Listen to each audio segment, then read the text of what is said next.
पहले बरहले के इंतखाबात के बाद अब दूसरे बरहले की मुहिम में जुटी सियासी पार्टियां। महबूबा मुफ्ती का शेर हमदान में आज रोड शो। अनंतनाग हल्के से हैं उम्मीदवार।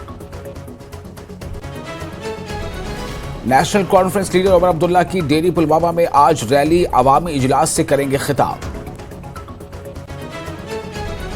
जम्मू कश्मीर के उधमपुर कठुआ लोकसभा सीट के लिए डाले गए वोट। 65% से ज्यादा पोलिंग की गई रिकॉर्ड। पुरअमन रही पोलिंग। पीडीपी ने किया अपना इंतखाबी मंशूर जारी। महबूबा मुफ्ती ने कहा कश्मीर को किया गया है खुली जेल में तब्दील। कहा कबायली बिरादरी की छीनी जा रही है जमीन। ईडी दे रही है कारोबारी लोगों को धमकियां। मुगल रोड टनल पार्टी की तरजीह।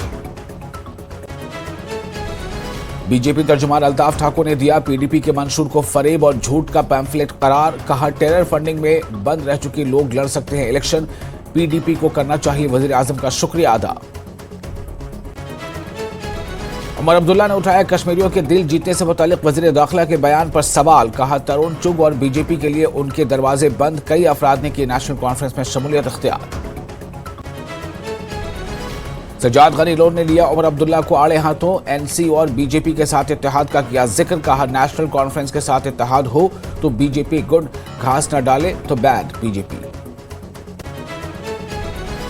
किसी से नहीं लेते हैं कमान। लोकसभा इंतखाबात में हिस्सा न लेने का फैसला पार्टी का फैसला। डीपीएपी के सरबराह गुलाम नबी आजाद का बयान। कहा कुछ सियासी रहनुमाओं के बारे में हालिया रिमार्क्स पर है बेहद अफसोस।